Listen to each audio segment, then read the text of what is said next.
Good morning, everyone. Thanks for joining us today. It is now time for autumn to begin. That's right. Yeah. Well, we got winter last week here, so this is Yeah, that was really nice. yeah. I thought so. It was I'm a little envious of that. temperature drop. That was intense. Wow. Where are you located, Lyndal? I am in Los Angeles, so we are in smoky Southern California. I'm on the west side, so Santa Monica area. And we are having another heat wave this weekend, so they're predicting 90s plus. And I am ready for my pumpkin spice latte. So I'm a little envious of that cooler weather in Denver. Yeah, it's, well, we've been dealing with the smoke too, but not as bad as you are, I've heard. Yeah. I saw a little sliver of blue sky today, so I felt optimistic. Yeah, I'm ready to get the fall decorations out. Hopefully the pumpkins aren't too frozen over. Yeah. Yes. I just started talking about the Halloween and all of the little details of that. So definitely. Well, now what they're talking about is how does a parent coordinate Halloween right now? Right. I mean, so I think I was hearing on the news that they were like, why don't you just have the kiddos stand on the front porch and then people drive by and throw candy at them from outside. You know what's really funny is that That's horrible. something I saw, said, by the way, when they're going through all these, like, what rules do we have to have for Halloween? Halloween has the built-in COVID scenario, which is masks and individually wrapped treats. So. Oh. Not a bad idea. That's funny. I mean, yeah. People have been talking about it, drive your kids by kind of thing. And then all of us, would we stand outside and hand out candy through the car window? Like, what? No, they were saying they literally throw the candy out the window. Throw it out.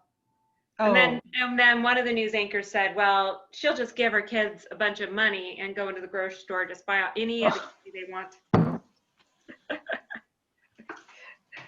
Oh, gosh. This could be a win for kids then. Oh, I know, it's sad. Well, I remember when I was trick-or-treating when I was young and back in the day, and we went around the neighborhood, and I lived in a real college neighborhood, and there's this little dirt road, kind of a sneaky little dirt road, and I don't know how we had the bravery to walk up this little dirt road, but we go up and we go trick-or-treat, and these college kids come up and they're like, oh, they didn't expect to have a little kid come to the door. And they go, okay. And they put my treat in my bag. So when I got home, I was like going through my bag and I'm like pulling out this little silver cube, like, well, what's this? And my dad says, that's a chicken bouillon. What's that?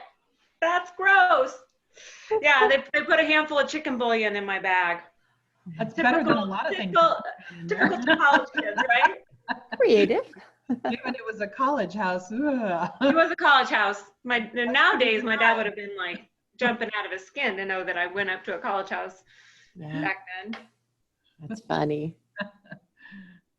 So every time I see those, I always think of that.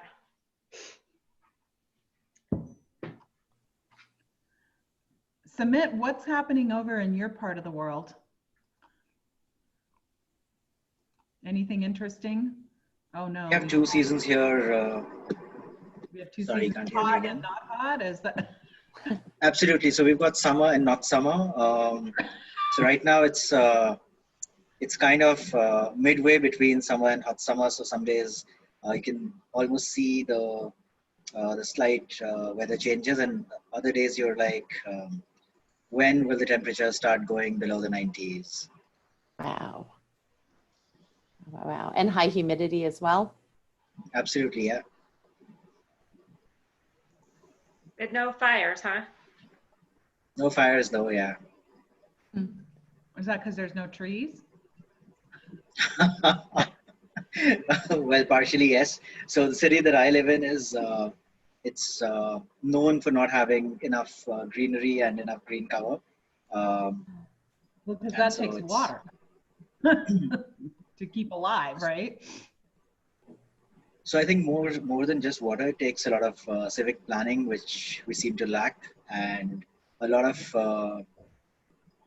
new urban areas that have come up. They haven't really planned for green areas and uh, enough trees. So I think we're starting to feel the effects of that now,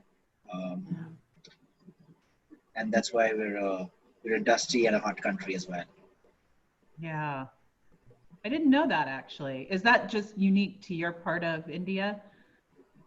The area around New Delhi or?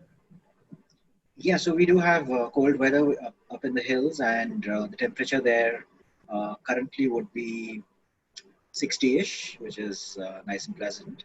Mhm. And it does dip to freezing, and there is snow in some parts, but a lot of India is just hot and not hot. Hot and not hot. That's Yeah. So I know Sumit. Forecasting easy. Can you Yeah, say that's right. that literally how you say it is in your language? What's the translation? No, so you'd find it funny because when the temperatures say about 50-ish, people start saying it's really cold, it's really chilly, and so somebody who's used to snow would find it hilarious that Indians are Shivering. freezing their bones off, and of course it's the reverse when the temperatures in the 90s and people who are not used to it come by and say that's terribly hot and I'm absolutely dying of heat stroke. So I mean, I think it's just what one gets adapted to. I grew up in Eastern Washington. Oh, sorry, Lyndal, go ahead. Oh, I was going to say, I grew up in Eastern Washington in the snow, and then I moved to Los Angeles. And my first probably 2 years in LA, I would go outside in the wintertime in a tank top and think that it was so warm and this is amazing. And flash forward, I've been here for 15 years now. And now I go out in my car in the morning in January and I'm trying to heat my hands up. And it's 50 degrees and I'm, okay, can hardly grab the steering wheel. I've got to get some gloves, seat heaters on. And it's amazing to me how much that has shifted from my own experience. So, Yeah. sorry, Lisa, you were starting to say. I don't know. Well, no, I think what I was gonna say, I just to that point of the 90s, I was like, I think we had a record year here in Denver for temperatures over 90. Yeah, and I was asking that exact question. When is the temperature going to finally dip below 90? Well, yes, and I think we have a record for the persistency of people strategy forums. So, hey everybody, welcome. We are starting today with our People Strategy Forum, and we are so excited to offer just a mastermind of leaders dedicated to creating workplaces that thrive and employers that reward and that customers love. So thank you so much for joining us today. We are so super excited to get rocking and rolling. We've been doing these People Strategy Forums since the end of March, and we've had some great feedback about this free resource and this tool. So hello, my name is Shar Miller. I am a people strategist, as well as I do career coaching, and I own my own company that I founded back in 2017, so called Rocky Mountain Health Advocates. So not only do I know what it's like to be a people strategist in HR and talent management, I also know what it's like to run a business. Also, Sam Reeve is a reward strategist, and he's the CEO and founder of Comp Team, and he is just phenomenal talent. He has an amazing team helping you through total rewards and compensation architecture. So it's just been a pleasure. Also, his team has been just the backbone of this initiative and has really helped us along and forge this forward. And then Lisa Jackson is my dear colleague, met her several months ago, and she's just been awesome. She's a culture strategist. She is the founder and owner of Corporate Culture Pros, and she's just got some amazing new initiatives on the horizon, so watch her. She's been great to partner with. And then Sumit Singla is also a people strategist, and he's been working in HR for a while, and take a look at his background. He's got some amazing, huge companies that he's worked with and some dynamic experience. So we are your hosts today. To get into the logistics of what we're doing today, we just coordinate these people strategy forums. And by the way, what we have down here in the chat is where you can participate with us. And in the chat, you can ask us questions, any points of clarification, anything you'd like to mention. We like this to be highly engaged. So I wanted to present one of our speakers today. This is our primary speaker today, Lyndal Larkin. She's the founder of Larkin Leadership, and she's an executive coach and a leadership consultant. We're so super pleased to have her today, and she'll introduce a little bit more about herself and her background as she goes through her topic. But back to logistics today. Again, we'd love for you to participate today in the chat, also in the Q&A. Also, we would love for you to participate in a poll. So Sam's going to pull up a poll where you can request 15 minutes of time with each of us if you would like. And so it's 15 minutes. And of course, we are very generous. Sometimes it goes longer than 15 minutes. Also, you'll see Lyndal has a 1-hour talent development audit and coaching session that she'll speak more to as well at the end of her presentation. And then we also do something that's called a TMA assessment, which is a huge value. We offer this for free. It's your own personal consultant, and we also give you your own 1-year portal access. So definitely participate with that poll, and then after you click on that, you can just narrow that down. Also, after the forum today, we'd love for you to check out all the other recordings that we have on compteam.net.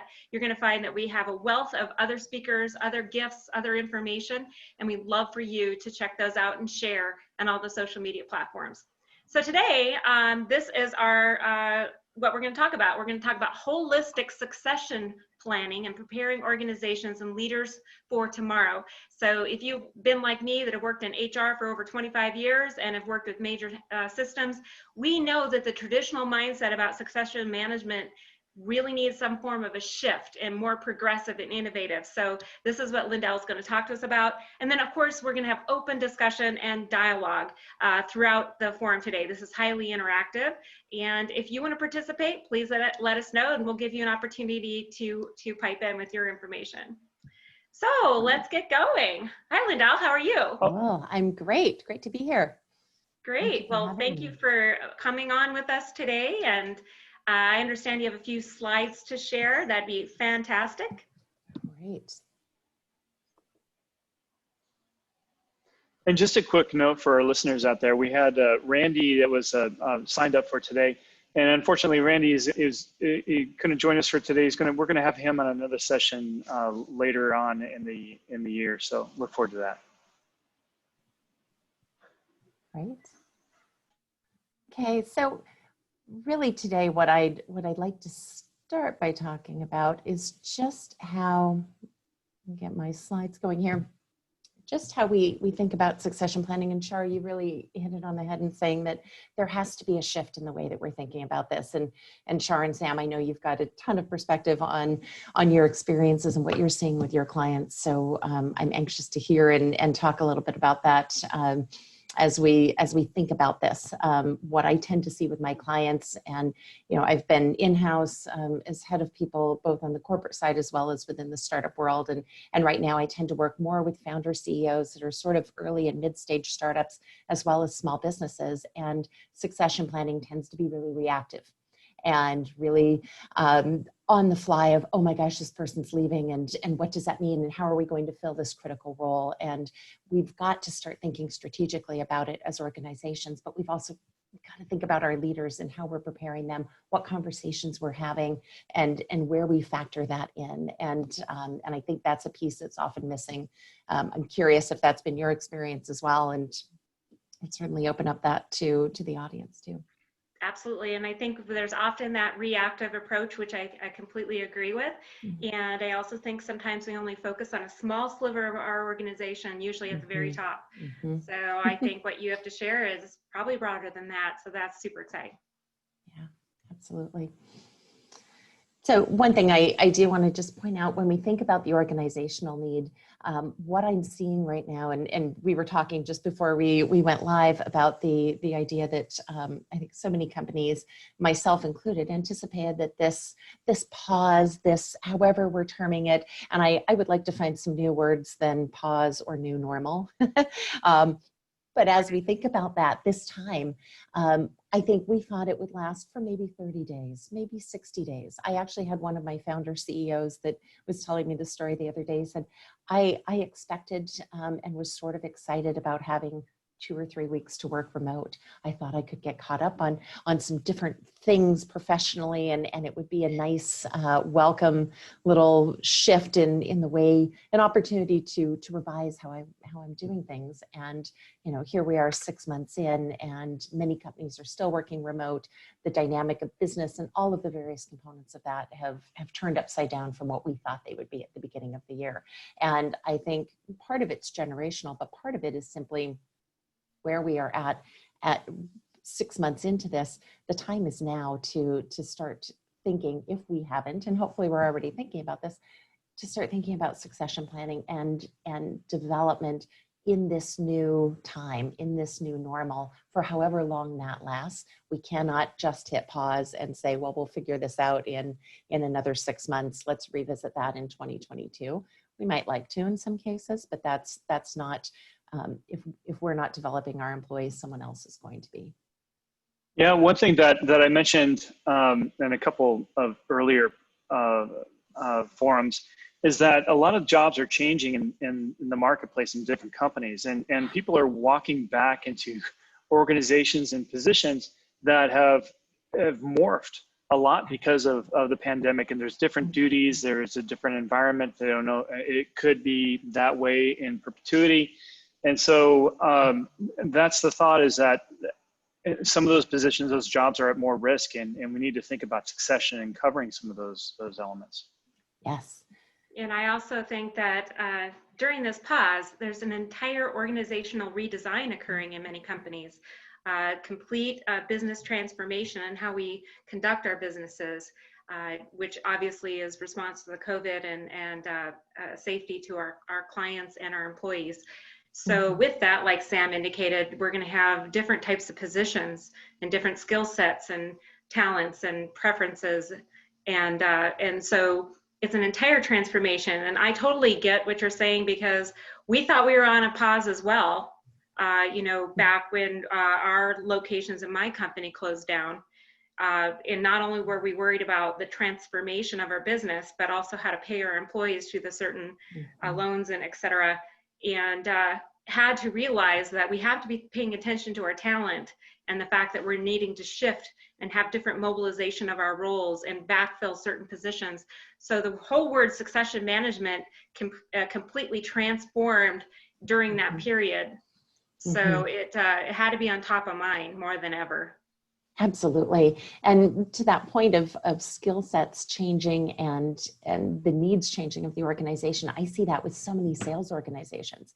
And I was working with a consumer products group that the way that the leader, the sales leader described it, she said, my salespeople are deployed all over North America, and they have been so incredibly effective at wining and dining and having these incredible in-person relationships and being able to sell this way.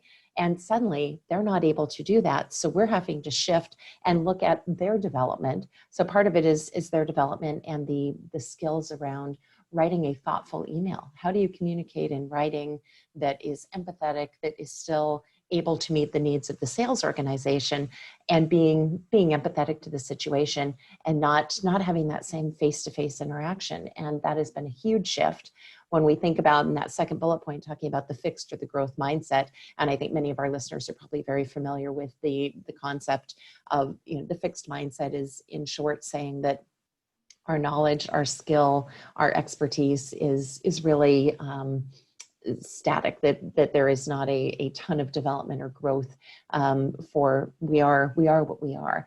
When we think about the growth mindset, and I think Jack Welch has described this so effectively in saying it's about someone's runway. right? That our capacity, that every challenge, every opportunity creates that potential to continue to expand and develop ourselves and our team members. And while there is ample research that supports the growth mindset in an organization is most effective from an efficiency and a development and employee engagement perspective, I still see many leaders that embrace the fixed mindset, that say, well, Shar, you've been a salesperson, you're really great in person, but I just don't know that you can transition to the online, whether it's a Zoom call or it's a written communication. And there's a shift that needs to happen in a lot of organizations right now to even recognize and identify those mindsets. But then what does that look like for their employees?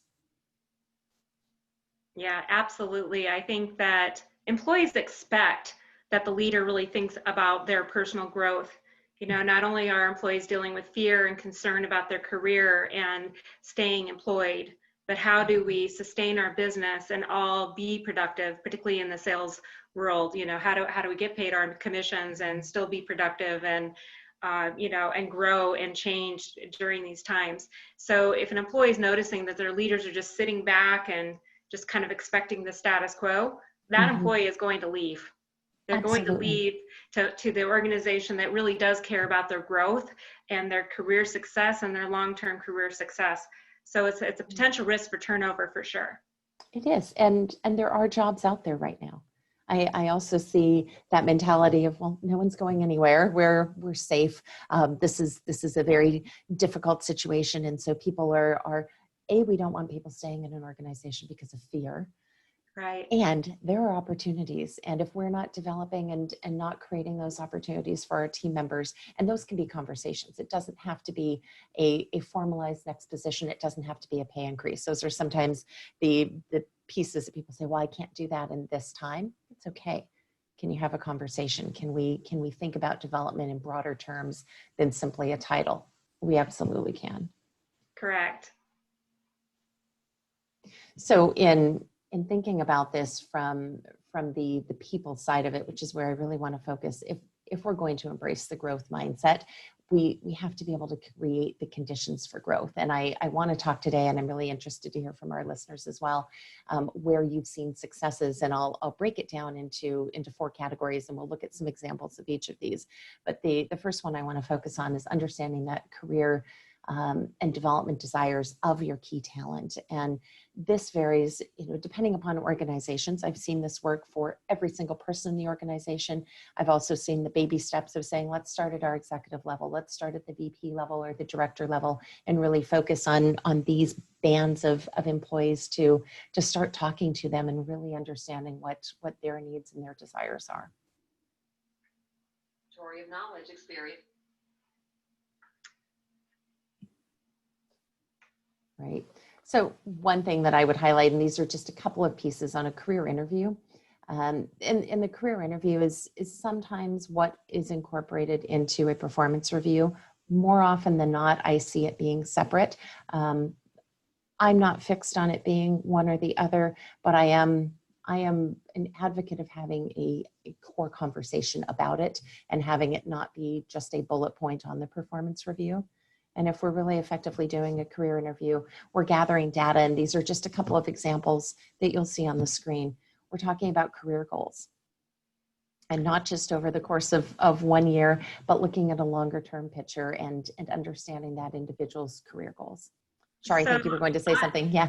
Yeah, I like to start this career interview even at the time of hire. I like to start this discussion even in the point of the interview process. And so my candidates with my company not only take a TMA assessment, but we also look at their job interest. And because my company really supports promoting not only opportunity within my company, but since we offer part-time hours, many of our employees want to pursue other long-term goals, 1, 3, 5-year goals. So that conversation about their career mobility early on that occurs not only at the time of hire, will also occur in the onboarding, and then also occur during the development, and even later on in the outplacement. And so it's actually a theme all the way throughout of talking about their developmental activities, How can we support our employees through assessments and development? Mhm. All of the things that you have on the screen, we talk about all of these things with our employees very openly and honestly. Sam, Love that. Yeah, I totally agree. I mean, it's a great opportunity to be able to, when you're starting, just the baseline with your employee and that their experience, to be able to collect this information and understand what their expectations are, and store that in their talent profile, or other places that you might have the old-fashioned employee file, wherever it may be. But this is something that's almost expected today from our workforce. They want to feel like that they're being that people care about them, that their company's going to do a little bit more than what has been done in the past to help them navigate their career and develop as individuals. And so I think this is critical. Absolutely. And Shar, you just hit on something around ongoing, because it has to be a culture. It has to be a cultural component. It can't be the seasonal approach, right? That we do this in November and then we'll pull it out next November if you're still here, and we'll talk a little bit more about it. Hey, Shar, you said this last year. Are you still in? It doesn't work. Yes, and I've worked in healthcare a lot, and oftentimes, and this is just very well known, that we often take our high-performing clinical staff, for example, and promote them to management or director. And I've seen that fail time and time again, where, for example, in nursing, many nurses want to take care of the patient. They work with their heart and their compassion and healing people. And suddenly we thrust them into a management level position. And so assuming that the career mobility is only up. But as we talk about, it's all about career mobility. You don't, maybe for example, you're a nurse today, but perhaps you want to be work in the Health and Information Services Department, or perhaps you want to become a chief financial officer. It doesn't matter. There's all kinds of aspects that you can promote yourself. And it's ongoing conversation, because sometimes that can change. Yes. It can change, and my career ambition is this, but then my life circumstances change. Now I want to have some more time focused on the family, or go back for some education. So that open, honest dialogue is so vital. It needs to be completely key to all those coaching conversations. Mm-hmm. So true. And, I think you also hit on something where we often make the assumption if someone is a really solid individual contributor. And I see this in so many of the tech startups where we've got incredible engineers that are doing incredible technical work. And so we promote them, but we don't give them any support around the people management side of things, because we expect that they will simply know how to manage a team of 10 engineers because they know the technical side. And this is where that onus, and we'll talk a little bit more around development as we move through the material, but that's where the development side is so critical, that we are actually cultivating that we're creating the conditions for success when we're doing the promotion. And to your point as well, it's not always this direct line. We make a lot of assumptions that this is where you're wanting to go. And that's where the power of the conversation and having some really real, authentic conversation is so meaningful. Yeah, I've seen examples where individuals do not feel comfortable telling their leader that, hey, I know you have an expectation that I'm going to be promoted to a manager, director, whatever it is. I'm not comfortable telling you that that's really not in my heart. And so instead of having an open, honest conversation and really coming to that understanding, then individuals starts to look at other opportunities where they will accept it, because they don't want the chatter. They don't want the chatter out there saying, well, Shar's not so-and-so's not stepping up to the plate. They're not doing what I expected them to do. And they'll just leave. Mm-hmm. Mm-hmm. We Absolutely. lose people that way. So like you say, it's a retention risk. Yes. And the interesting part too is I often find that managers feel like they could answer these questions that are up on the screen on behalf of their employees. Well, I know all these answers. And they are absolutely shocked when they sit down and have a conversation and really understand, oh, that wasn't, gosh, Shar, I assumed that you wanted your next step to be the head nurse, the VP level of your department. And it's not. Oh, I didn't know that. And oh, you are, what would keep you engaged? What are you thinking about for the next 3 to 5 years is a completely different piece of information than what the assumptions we are making. And I see that time and time again.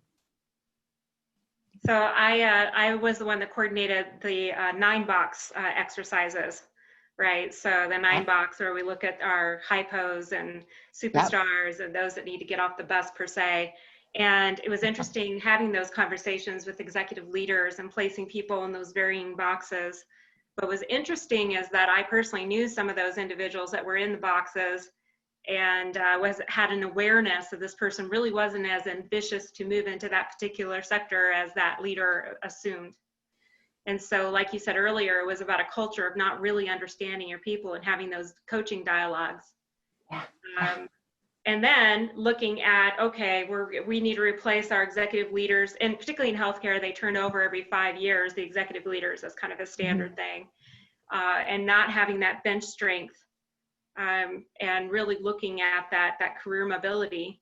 And unfortunately, it was never deep enough in the organization. So we would have all these succession management dialogues, 9 bucks exercises, looking at the 1, 2, 3 years opportunity to move into those roles. And it was very often, most of the time, that we realized we did not have the talent strength to fill those opportunities until it was too late, until we lost a particular key position. Absolutely. So, I think there's tactical activities in succession management, but there needs to be more of a strategical planning aspect to it. And that is not just for big corporations. That's also for small organizations where you're even at a higher risk. For the small organizations.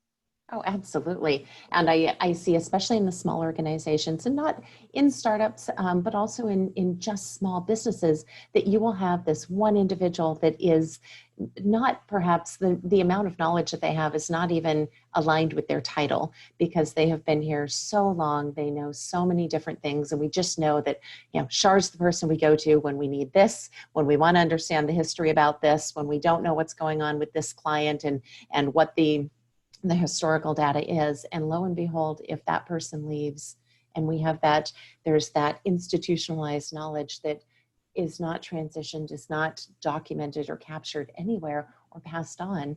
And it becomes this individual that we're terrified of losing, and we can't put ourselves in that place as organizations. Well, we have definitely been experiencing this through the COVID, even with some of our employees that have not tested positive for COVID. But there also seems to be some type of illness or not feeling well, or a child that there's a concern of the COVID.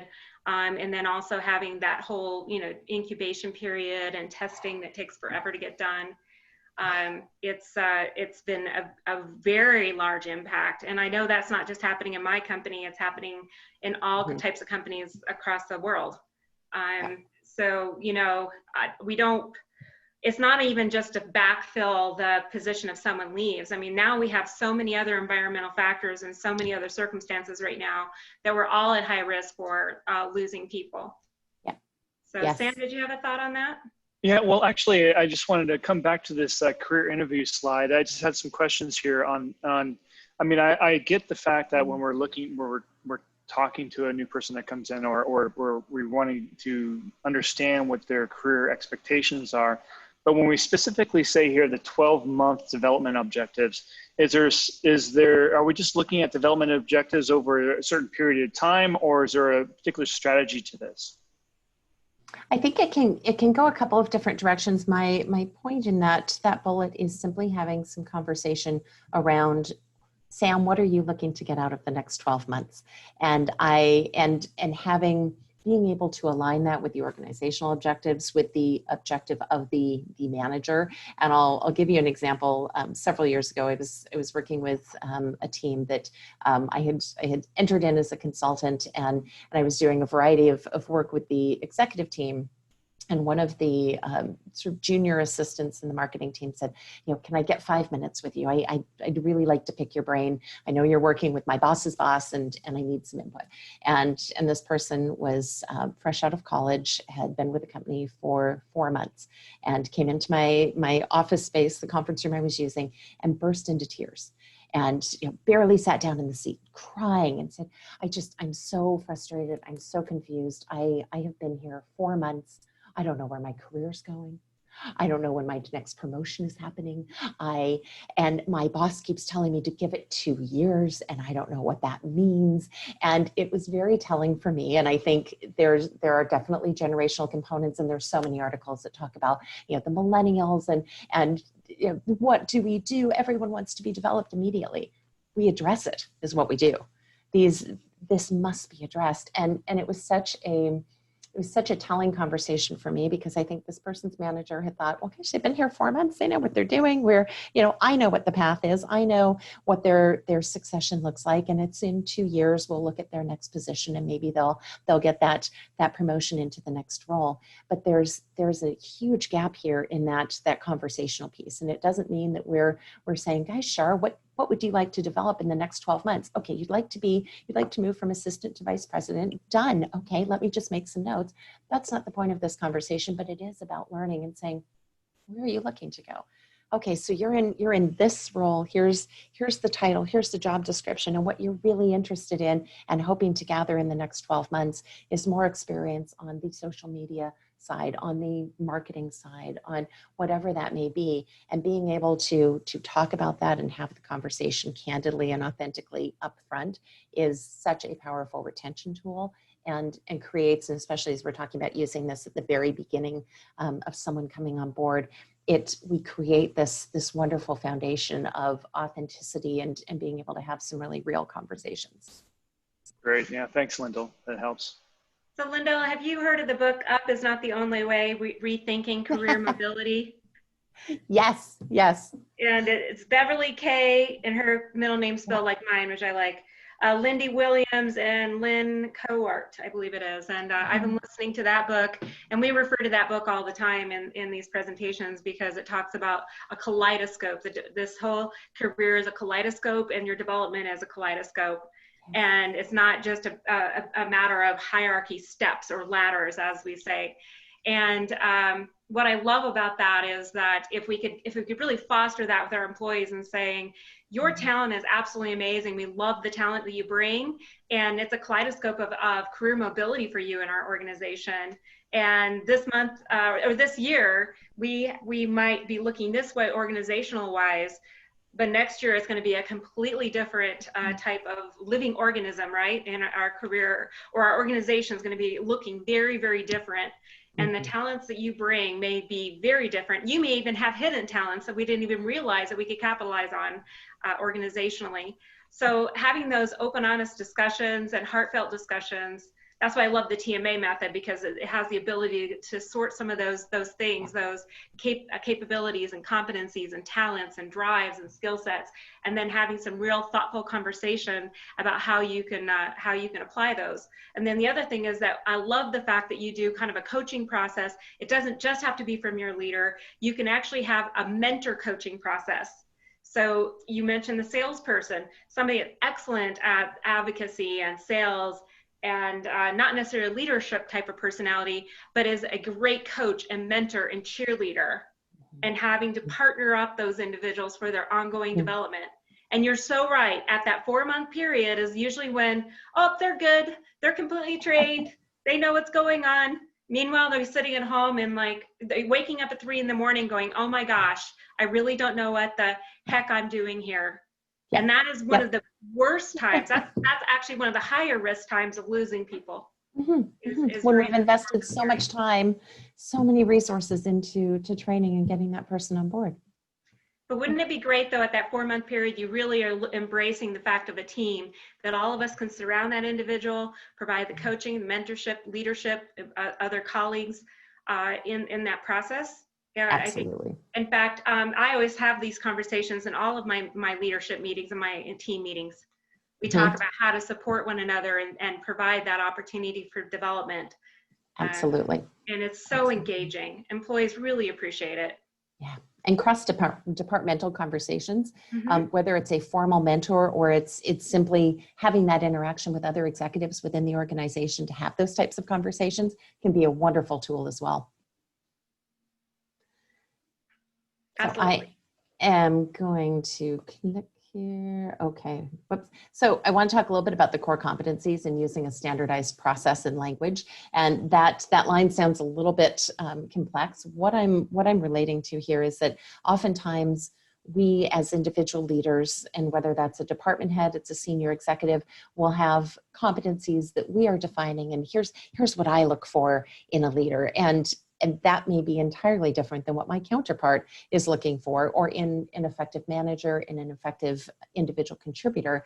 And allowing as an organization to design core competencies and a common language around that is really key as we begin to look at succession and assessing our talent. And there's two types. When we think about core competencies from an organizational standpoint, oftentimes there's an opportunity to link those to the values of the organization. And a great example of that, one of the organizations I was working with had a value around, and they had their own catchy phrase for it, but in essence, it was the obligation to dissent. If you disagree, it is your obligation in that meeting to raise your hand and say it, not to leave the meeting nodding your head and go over to the water cooler into the break room and say, gosh, Shar, that was a horrible idea. I don't know why we're doing it this way.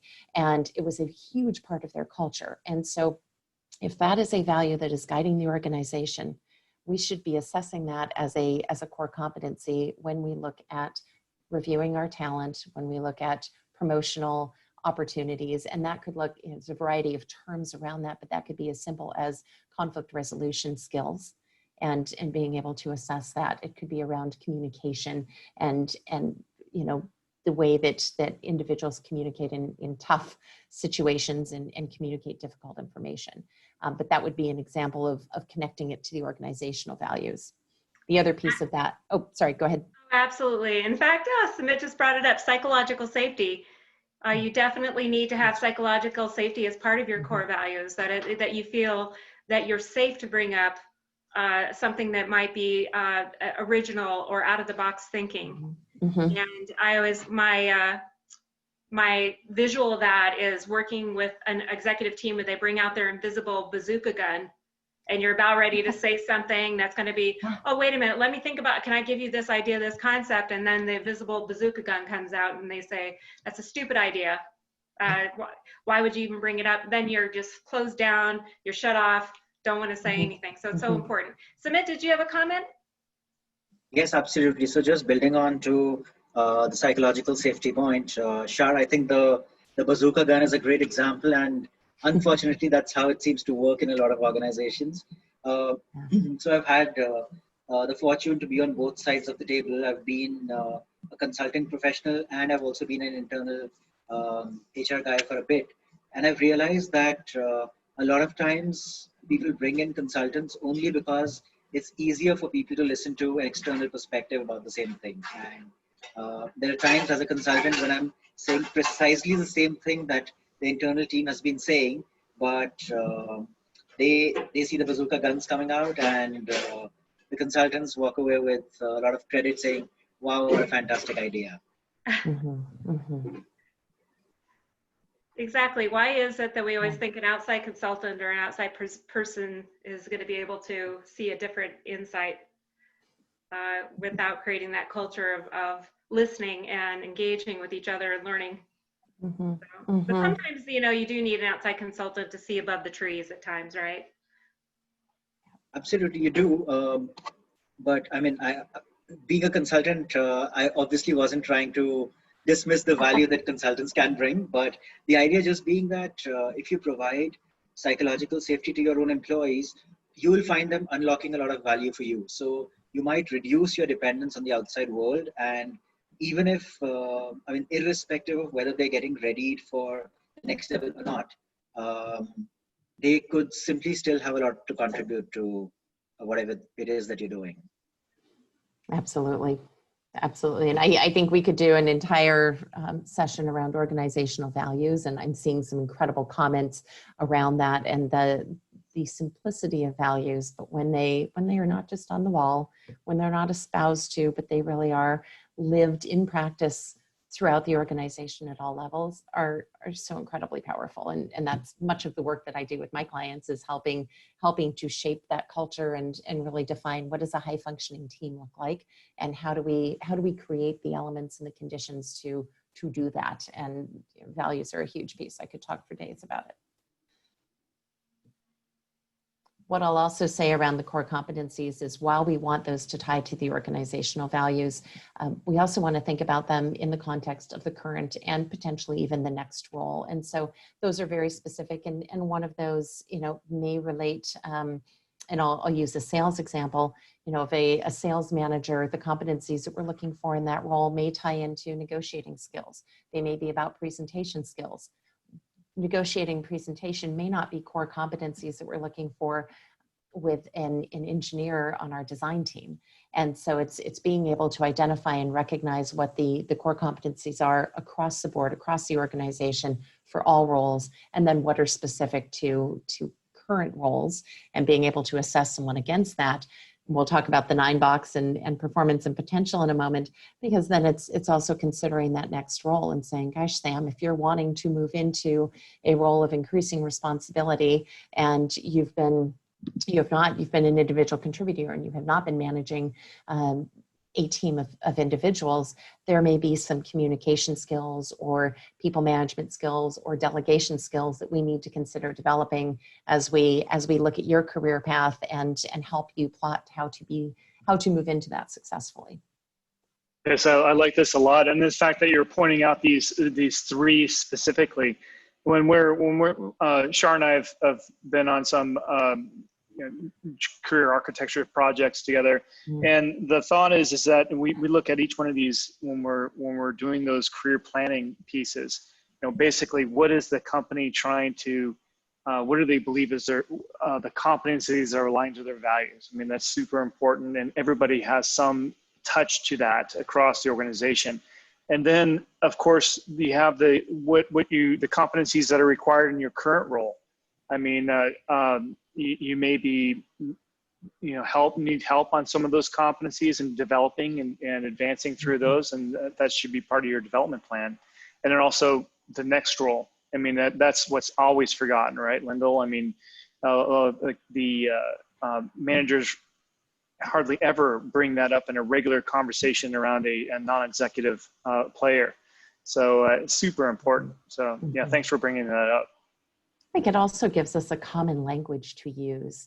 I think of one organization that I worked with several years ago, and they had a very robust talent review process where they would come together, all of the senior leaders within and it was a large division that encompassed several countries, and they would come together to talk about their senior leadership from each of the individual regions.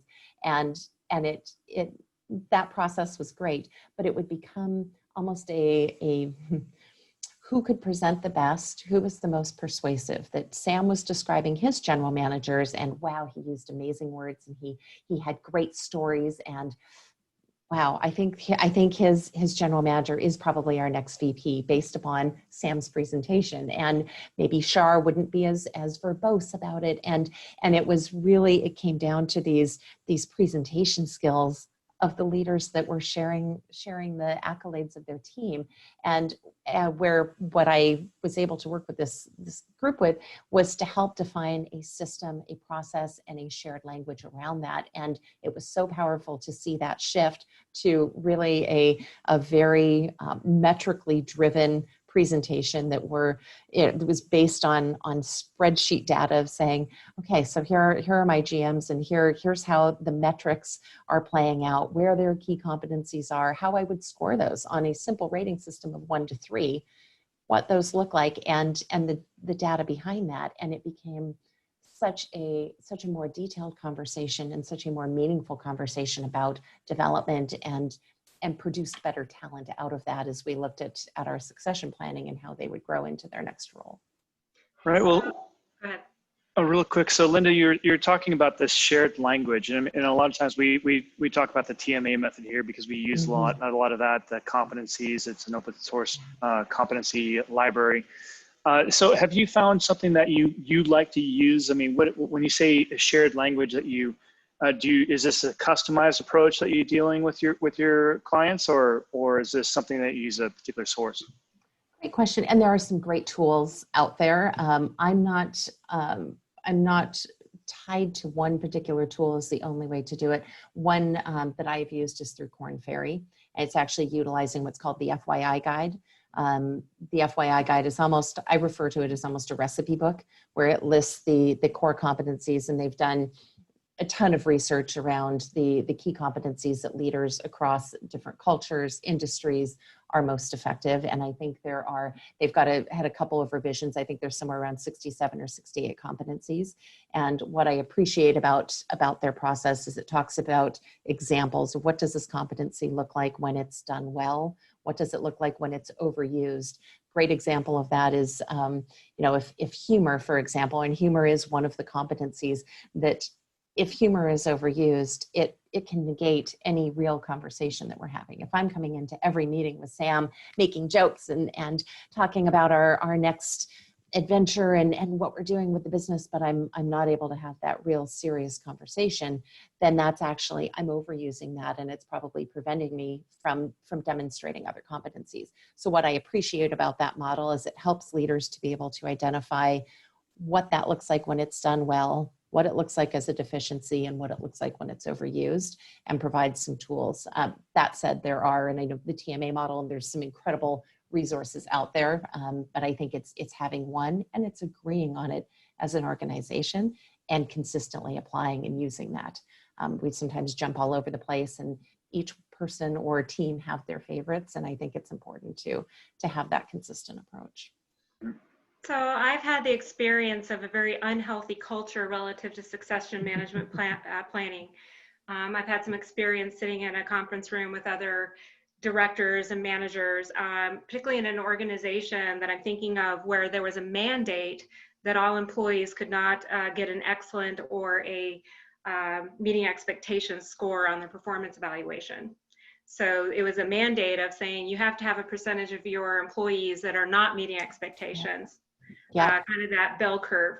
So not only were the leaders in a situation where they had to rate, individuals, their superstars, their meeting expectations, and their low performers, then when in a succession management discussion, then be able to justify why they haven't done anything about those low performers.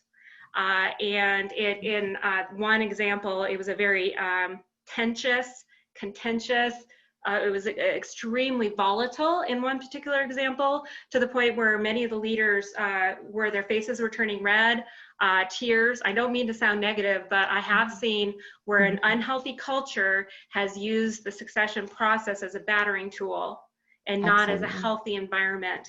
Also, what I've seen in some of the succession processes is where, as you talk about, there is favoritism that occurs. There's favoritism about certain people that manage up well, but then when you really look at their results and their metrics and their outcomes, their outcomes relative to patient or customer results relative to also their engagement processes were very low. But for some reason, the executives seemed to really like that individual and really saw them as executive material. So those are really critical and tough conversations for those of us in the talent space and the people space, HR space, to be able to be the honest broker and have the competency and capability and the confidence to bring up this person might not be exactly what you're perceiving them as. So those are really tough. Also, what I've seen is those sessions are not always as confidential as we may assume. So some of those, so conversations would percolate outside that dialogue, which ultimately created a negative tension throughout the organization. So not to sound negative about that, but I'm curious what your thoughts are and how we manage that. So much to say. Sorry. So one piece I would, and I think the middle piece I'm going to start with, where you talked about almost like a popularity contest or being able to effectively manage up. And in absence of the culture piece, that absolutely can happen. The more we can make the process of succession planning and identifying competencies objective, the better opportunity we have to have objectivity in the overall process. Right. And not be able to say, well, Char's just really amazing. I mean, she did this. Great. So where's the data? How are we articulating that? How are we measuring that? And that doesn't mean taking the human side out of it. It doesn't mean making it impersonal, but it is adding a metric component and a data component to it so that we're able to keep some objectivity. the other piece around the confidentiality, I unfortunately have absolutely seen that as well. And the one thing I would say, and again, I think this could be an entire multi-hour session, it's around culture, right? We've got to have an organizational culture that creates the environment, that creates the conditions for effective development, for successful succession planning.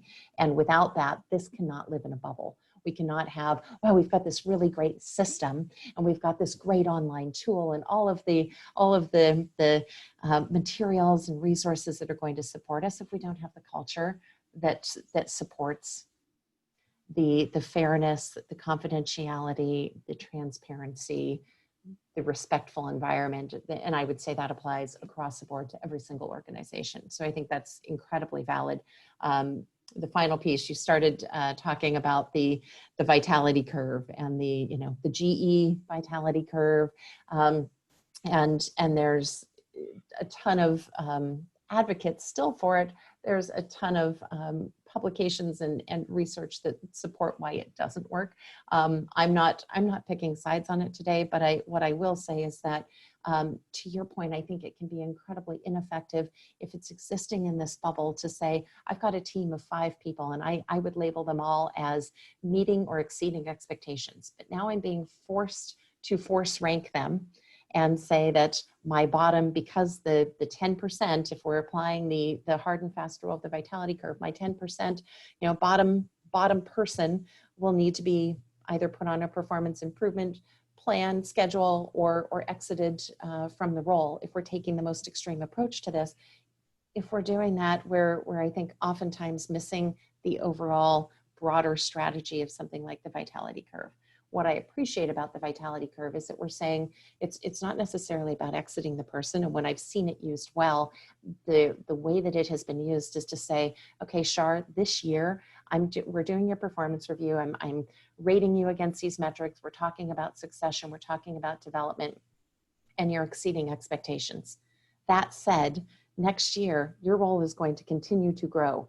And the expectations are going to continue to grow. So if you keep doing exactly what you're doing right now that's exceeding, you're not going to be at an exceeding next year likely. You'll probably be at a meeting, because my expectations, the organizational expectations, and especially in this culture of COVID and all of the various things that are happening, those needs and those demands are continually evolving. And so I think there's an opportunity to take some of the pieces of that concept to say, yes, we want to it's constant improvement, and it's creating this culture of not fear, but around development and constant growth that can be incredibly positive. I saw, in a worst case scenario, I saw an individual that had to force rank their team, and was told essentially that the number, the low person, and it was one person on their team, would have to go on a performance improvement plan. And this person was completely meeting expectations. And the manager struggled and didn't have the verbiage and the tools to share anything meaningful with his team member, except to say, gosh, I had to make someone a 2. So sorry, you're my 2 this year. So we're putting you on a performance plan. Completely not the spirit in which that is intended to be, and a problematic story in so many ways. But I think that existing in isolation and in a bubble is completely ineffective in so many ways. Totally agree. I mean, that is a terrible story you told us. I mean, I think that everybody in their career, we all have our ups and downs. We all have those tragedies that happen in our lives and so forth. And we cannot be top performers all the time. There's going to be some time where we're drop the ball, right? And so it's important to ensure that those people, those our coworkers, those people that we care about, always feel like they have a path to success. And that we are still, even if they're having it's just like when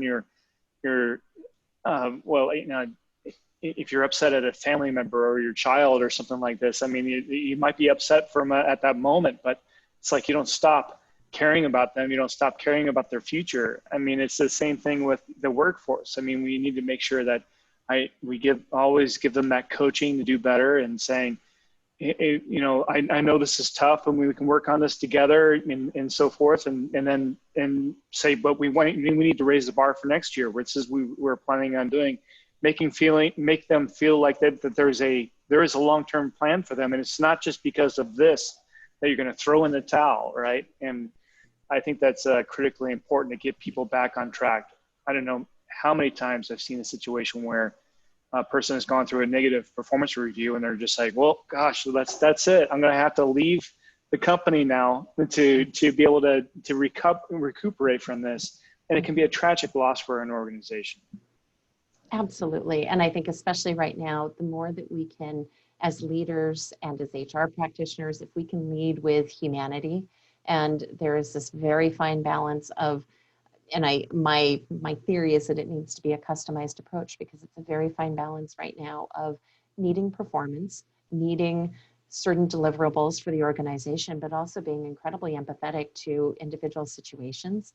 And while the working remote and childcare and schooling and the variety of things that people are experiencing from a mental health and an emotional and psychological aspect are unprecedented. We have not seen this before. And to ignore that, especially right now, as we're going into the end of the year, is irresponsible, but it's also absolutely not serving the leaders or the organization. So I think there is that balance in being able to have those conversations and recognize the human aspect of this.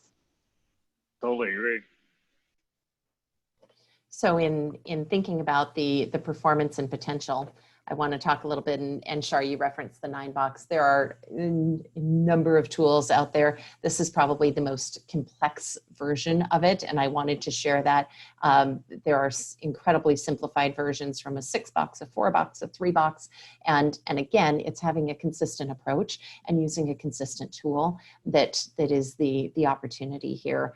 As you'll see across the bottom axes, it looks at potential, and on the left column is looking at performance. And this is simply an opportunity to be able to identify where our talent lies. And to do this for the first time in an organization is generally daunting. And Shar, I know you've used this before, and it can be an incredibly arduous process the first and sometimes the second and third time that an organization does it. It also can be an incredible tool when it is used accurately to be able to help identify and not pigeonhole, not label, not lock someone in, but to be able to say, where are you at this point right now when we think about performance and we think about potential? And much of this comes out of that career interview and understanding, wow, Shar is really interested in being exactly where she is. She's an incredible nurse practitioner and wants to stay exactly right there. Would be an example of probably a high professional or a solid professional, maybe a high professional plus.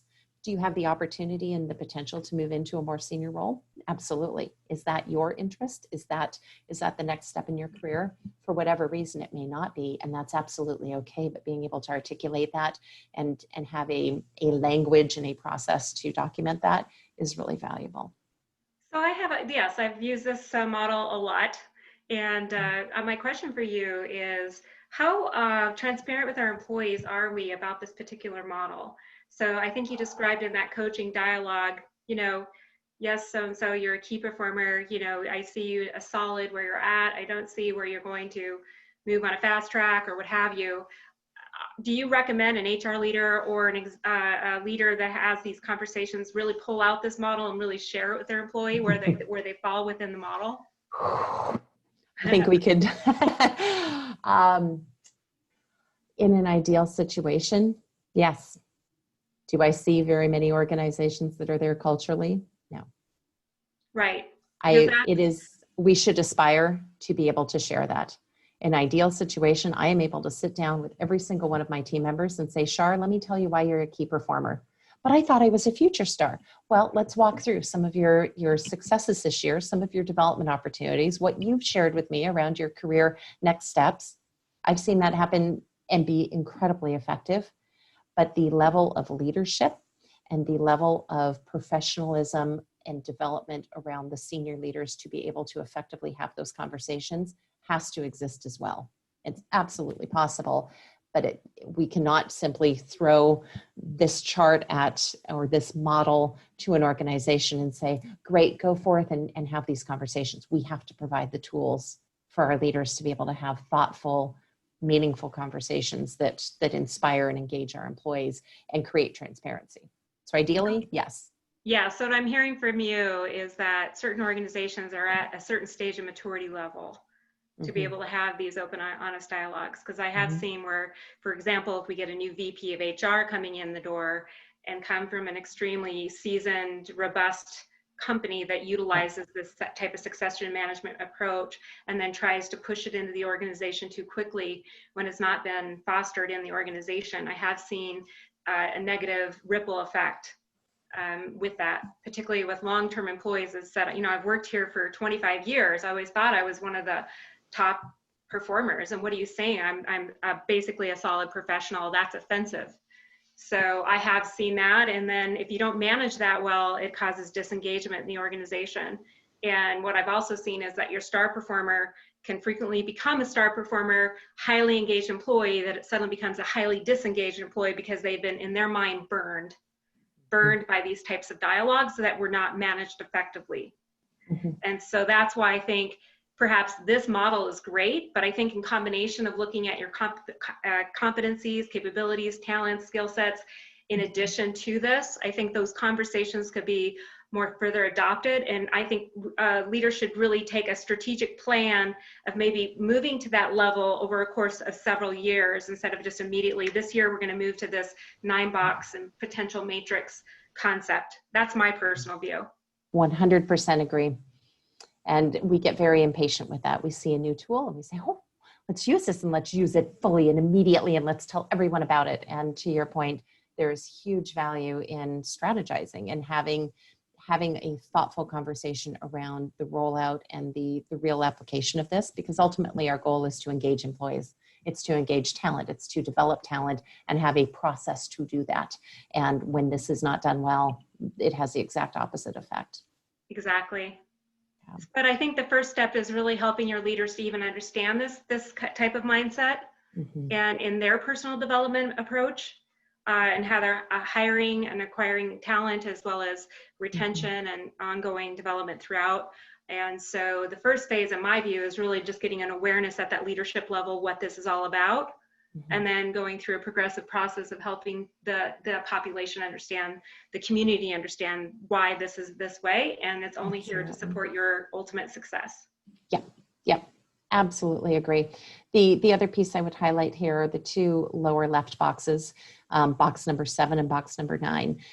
These are challenging boxes. Typically in most organizations that I work with, when someone is placed into the lower performer or the inconsistent performer, and I would say we shouldn't be placing anyone into a box that's been in a role less than 6 months. Some organizations will say 12 months. So keeping that in mind, that I'm not labeling you as a low performer because you just arrived at the organization, you've been here 30 days. I would expect you probably would be at that point. This is not for that purpose. If someone has been in the role and had their opportunity to demonstrate their ability and their competency, and they're falling into one of those two boxes, where I have seen this be effective is that is the opportunity to put someone on some type of performance improvement plan. And that performance improvement plan, is often perceived, and again, this is a cultural piece, that it is perceived as a tool to exit someone legally. Where I have seen it be most effective in organizations is where it's actually a tool to ensure that you have all of the opportunities to develop, improve, and get out of those two boxes that I can provide as a leader and as an organization. And if that does not work, there are likely consequences that unfortunately result in an exit more often than not. But what I have seen is the performance improvement plans be incredibly effective when they are executed well, when they are in a culture of development, at actually helping someone move out of those two boxes and into a solid professional or a diamond in the rough. Yeah, absolutely. I think just an awareness that when you're brand new to an organization, you'll not necessarily know everything, and that's why we have this robust development plan. And it's okay that you're not consistently meeting those particular expectations during your developmental process. So it's not a negative. This 9-box can sometimes be perceived that way. Absolutely. Yeah, so I'm a firm believer in making sure that if you have a person on a performance improvement plan and so forth, is to give them an opportunity to have a graceful exit, and a lot of times it's, there may be a bad hire. There may be a person that evolves out of the organization that their values change and are not aligned with the organization. And, but they may be a great fit for another company, and so forth, or a different role. And I think it can really be beneficial for an organization to ensure that people are, even in those situations, can given some opportunities to improve or change to be more successful elsewhere. And that can be part of that outplacement effort that you do. Can be, and those individuals, when, even though that if you show the humanism around it, it's like, okay, maybe it's not working out here, but I completely believe in you, that there's a place out there that you're going to be happy at, and you give them that experience. I mean, they're going to be a promoter of your organization and long term. And I think that's just, it can bring so much value. I just wanted to say, build on something Sam was saying in my work with the culture side of it. I have seen so many times when these people, these kind of very small percentage of people in the organization kind of take up so much time in terms of trying to figure out what to do with them, and there's all this conversation swirling around this person. And when the decision finally actually gets made, whether it's, as Sam said, something that the company makes or whether the person makes it, if the company makes it, it may take longer, but I have had so many conversations with that person, on the exit, that has been like, it wasn't working for me either. And if they can get out of that victim mindset, quickly around that idea that they've not made the decision, they always, and I will follow up with a lot of those folks later, find out that that they are going to land at a place that is more suitable for their talents and their gifts. I mean, of course, there's a group of people who are going through a hard time. They're having really hard home life or whatever, and that's a different kind of situation. But I just wanted to really acknowledge that this fit thing is real, and it isn't a box assignment activity, whether it's for a leadership role or a succession plan, but just in general, those people that aren't fitting in or that aren't leading or managing people in ways that are engaged, they almost always feel relieved, even if they don't admit it, when that decision gets made. So, and Lisa, you bring up better than an employee actually tells you that they are thinking about leaving. Perhaps do a flight risk assessment dialogue or discussion, which I've actually helped to create, is having those conversations so that individual doesn't just ghost. I call it ghosting the organization. Suddenly they become suddenly disengaged, and next thing you know, they just disappear. And that all too happens, particularly with some of our newer people. And so what I always tell my employees when we're hiring them is, please be honest and upfront with you. We'll be honest and upfront with you as long as you can tell us what's going on in your decision to stay with us. If this isn't a good fit and it isn't working out for you, we want to support your success. We want to support your transition plan and your next step. And we'll definitely be more of an advocate for you to find the right position, as long as we can talk about if this is not a good fit for you. Yeah, absolutely. And Lisa, you bring up a great point as well around the amount of time that is spent on low performers. In an ideal situation, when this 9-box or a tool similar to this is used, it forces us as leaders to identify and really say, what, this person is in box 7 or 9, and I need to address that. And human nature is that we tend to not want to address that, or we put it off until we absolutely have to. So this really pushes that, but it also allows us to look, and if we're really honest with ourselves, boxes 1, 2, and 3 is where the majority of our time should be spent. Developing, coaching, mentoring our high potential, high delivery team members. And more often than not, our time and energy and brain power is going to the low performers. And that's not a recipe for success within an organization. Whether or not it's so true, Lyndal, whether or not you agree with the leadership era that Jack Welch was part of, you know, and that was a very intense and different time and era than now. But one of the things he said directly was if he could change one thing, or if he learned one thing out of his cultural transformation at GE in his era, it was to separate from those people sooner. Yeah. And have the courage to do that, because it's good for them and for you. So it you know, it isn't, it's just not true that every person is a good fit for every company and every job. It's just not true, you know. So I think in this conversation where we're talking about creating a culture of psychological safety, of creating not having competitive arenas in which you're pitting people against each other, we also have to acknowledge that not everyone is for you, and to really make those decisions compassionately and soon. And that's okay. It may not be the right fit. How can we help you transition in a really respectful, thoughtful way? Absolutely.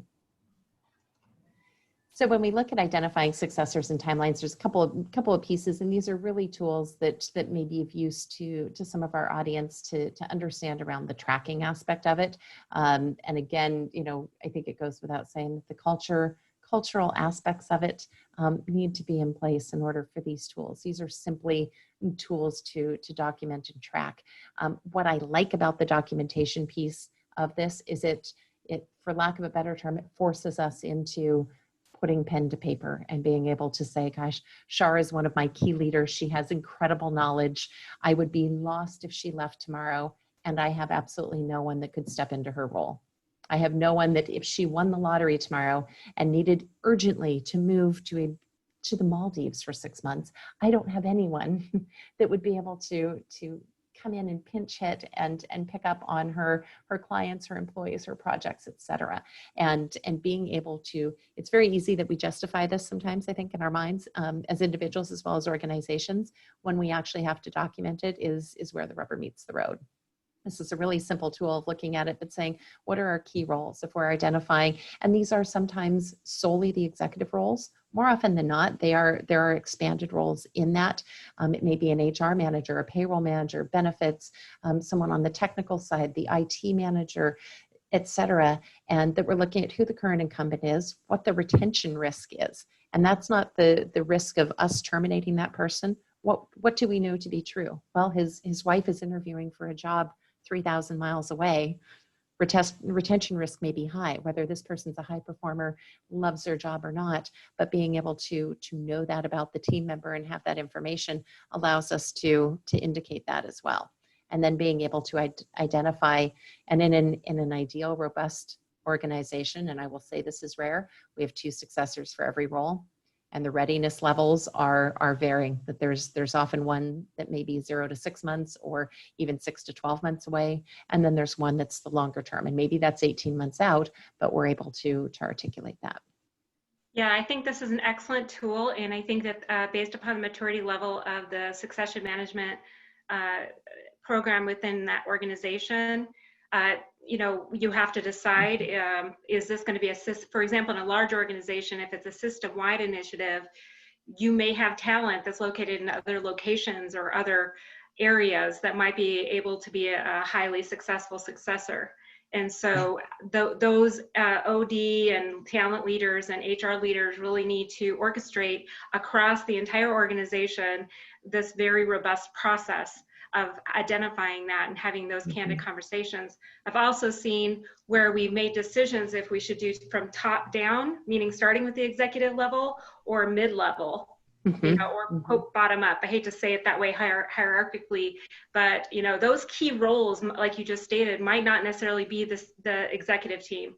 It might be you know, your vice president of talent strategy, or your you know, director of service excellence, or what have you. So you really need to look at those key positions, and also look at how hard to fill is that position. You know, how hard is it? Because some of these positions is very difficult to find in your workforce planning initiative. And so even where they're not be able to hire from the outside, you're going to have to grow from within. Yep. Absolutely. And I'm sorry, I didn't mean to cut you off. I'm so excited about it. I think even where you have roles that there's only one role, and I use the example of IT manager. Yes. That may not be a senior executive role, But if you don't know how to set up your internet, you don't know where the extra equipment is, that becomes a critical functional role that we absolutely need to have some backup. And I see that, the very simplistic example, I see that regularly, that there is no backup. There is no, this person knows it all and they've got it all and they're not going anywhere. No, they're good. They love their job. Okay. Right. And who would have imagined this crisis that we had with all the challenges that we've had right now, to think that IT leadership was going to be so critical right now, because obviously organizations in every single sector need that technology expertise. And I'm hearing that this has been a real pain point. And only a year, 2 years ago, these are important positions, but I would say now it's even more so. Yeah. So it's being, and this will vary by organization, so it's recognizing where we need to customize that. The final piece is looking at the development roadmap and the tracking mechanisms. And this is a very simplistic diagram, but it simply indicates the type of information that we should be tracking when we think about development for our employees. And again, this is, in a mature organization, as I think you've really highlighted, and I think is critical to note, it's also considering what level of the organization that we're focusing on. And so this may or may not be for every single position in an organization. It's getting very clear on that as HR practitioners and as an executive team, and being able, though, to identify, so what does the development look like? Where I typically see it broken down as quarterly. There are different formats for that. This is one of many, but it's also being able to identify what are the next steps over the next 12 months. Is it about promotion? And it may not be, especially in this climate right now, it may not be about a title or a pay change, but it may be about expanding responsibilities. It may be developing someone internally or externally. And those could be formalized programs. They may not be. They may be a variety of informal programs. It could be a stretch assignment where there's a project assigned to someone that's helping them gain the i.e. negotiation skills that they need to have to move into their next role. And it could be a mentor, again, informal or not. So I have a question for you. I love this action plan. One of the biggest challenges as an HR leader or talent leader is to obtain the executive buy-in or leadership buy-in, to spend the time to really focus on this action plan, to spend the time to do these types of things. What would you recommend to an HR talent leader of looking at what we're doing around this talent strategy, how we're focusing on our succession management programs and or culture, and how do we focus in on this? Because I know a lot of HR leaders really struggle with that, to get the understanding and buy-in to spend the time on these activities. Couple of things. I would say it has to start at the top, right? So there is that executive level buy-in that and there's, I think this is where the skill set around being able to present the broader strategy. This is a very granular document, and this is something that the immediate manager could and should be working on. I wouldn't see the executive team needing to review this for every single individual. This may be at their immediate one level down direct reports, and I've seen this vary depending upon how structured it is for a senior executive. As an example, but I think the key is the buy-in conceptually and being able, and there are so many, and I think you've done some workshops on this, there is such a push in the HR and the people leadership world now to back up information with metrics, to have the data. So how does this serve the organization? What is this going to do for us? It's not about the warm fuzzy, well, Char will feel really happy if she's developed and she has a Q4 development initiative and goal, and we tell her we're going to expand her responsibilities. Well, what is this going to do for Char's development, for her department, for the way that she's leading, the way that her team is able to execute on their goals and objectives, and what this means for the organization from a retention standpoint, from an employee engagement standpoint, that I believe are more critical than ever now. And I think those that are HR practitioners on the call are seeing an enhanced, and I'm having so many conversations about this, the enhanced sort of value of the people function or the HR function right now during the pandemic and as we come out of this, I believe optimistically that there will be even more of an appetite to say, okay, what can we do? How do we retain and engage people? But there have to be metrics to that, and there does need to be the executive buy-in. That is absolutely true. In fact, we with Com Team would like to offer a actual workshop on this particular topic, or a breakout session on how to align your metrics, your return on investment of your talent, and how to align it to the business strategy, the financial outcomes, the business operational outcomes. Because myself as a growing HR leader early in my career, it was difficult for me not having that business acumen to really articulate in the business language that an executive or a leader to say, this is why we take the time to invest in our talent. And this is why we need to do this in order to sustain. And this is the language we need to utilize to be able to correlate the two. Yeah. And I think that's a big struggle for HR leaders, sitting on an island trying to do that. So we really want to have this type of support process. Also, the competency of an HR leader today, or a talent leader, is to have what I call business acumen, and to be able to maybe shadow in those financial areas or marketing areas, or really understand the business operations, so that you can really translate this.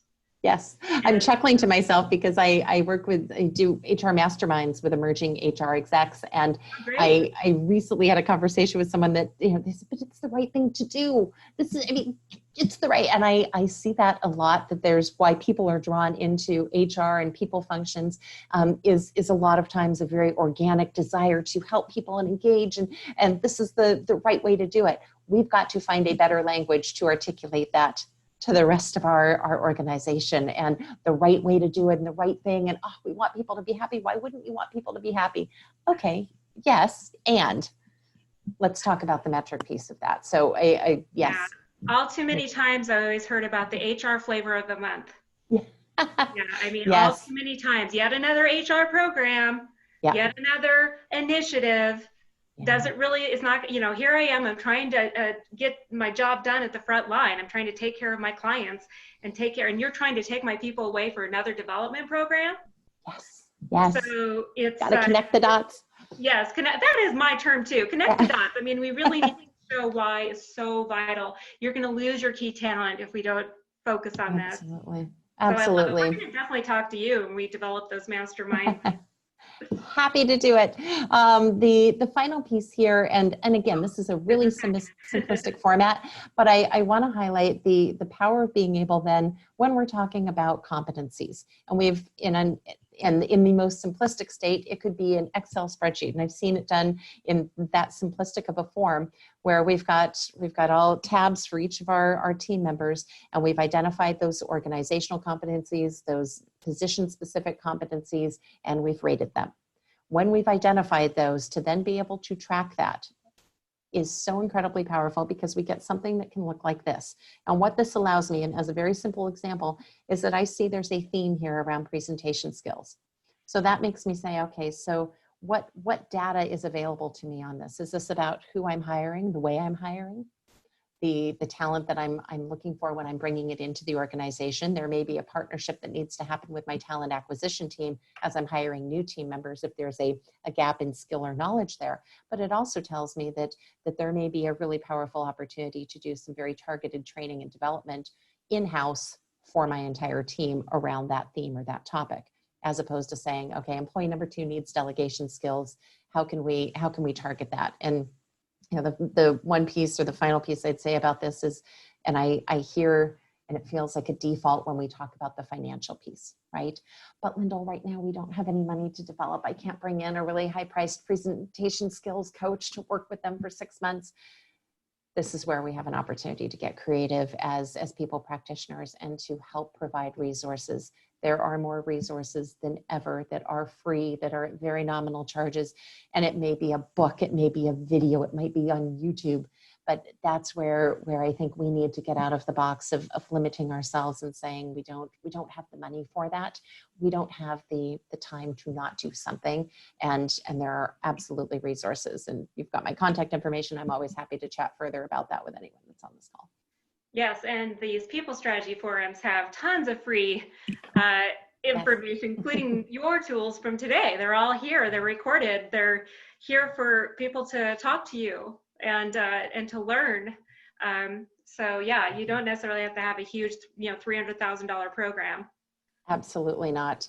And the final piece, I think this goes without saying, is around the communication. And I would say the communication there happens from the human resources or the people perspective, but that also envelops everything we've talked around, the maturity of the organization, the culture, all of the different components to ensure that we're aligning. This has been a very specific presentation and conversation about succession planning, but it can't exist solely in a bubble. There are so many components in order for this to be truly effective. You talked about the flavor of the month, the program of the month. That would also be a piece of saying, how do we do this in a manner that's going to be consistent and effective for the long term, so that it is not just a, hey, I think we tried that last year or last quarter, but it really becomes a tool that serves us and has a business result and a business need that is met out of it. So Excellent. And I think in the poll, we had this as an offer. I am happy to chat with anyone that has submitted into the poll to do the 15-minute conversation.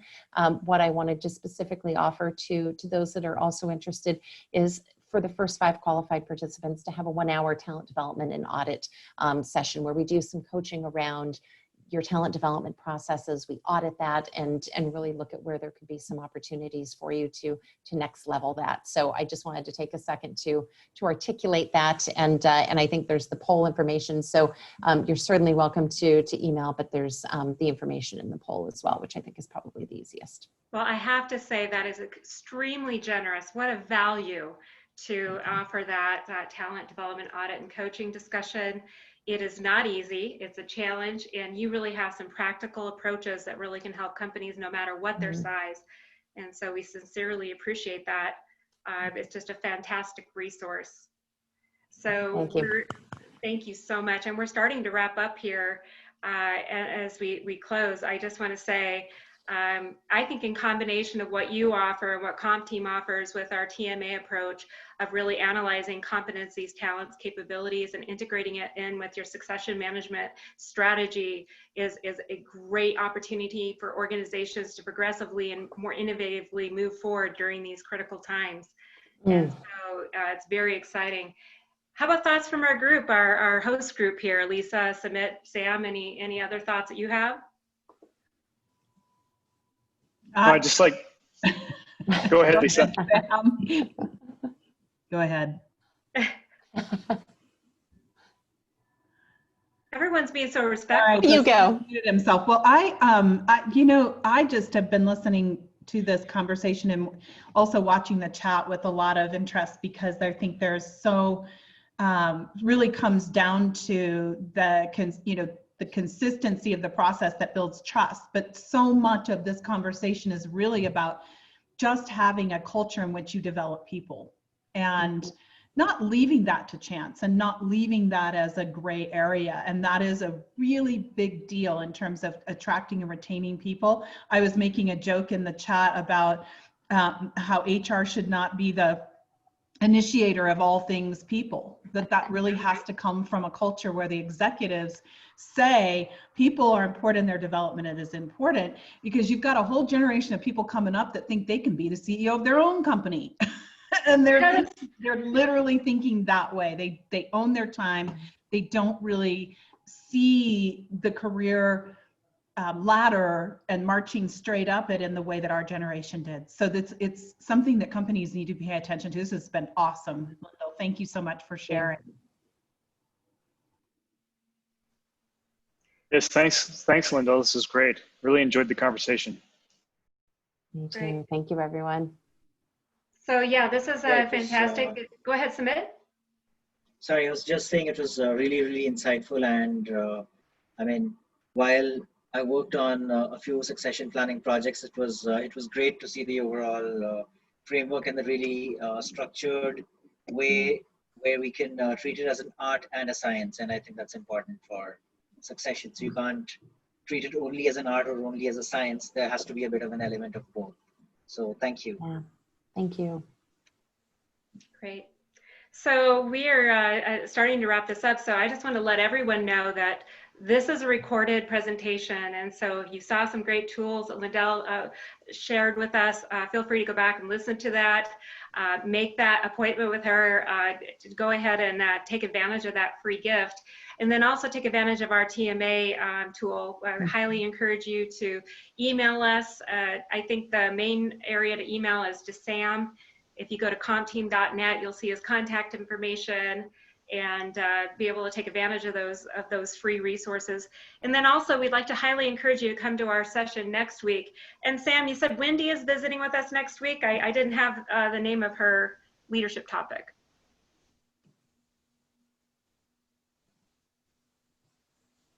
Sorry, I was fumbling with the mute button.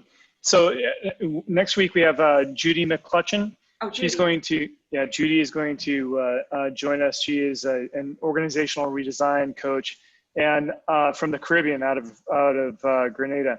And so she's going to talk to us a little bit about some of the topics they're going to have at the Caribbean Leadership Conference that is coming up in a month. And I think this can be highly insightful. A lot of the main theme of next week is Tension.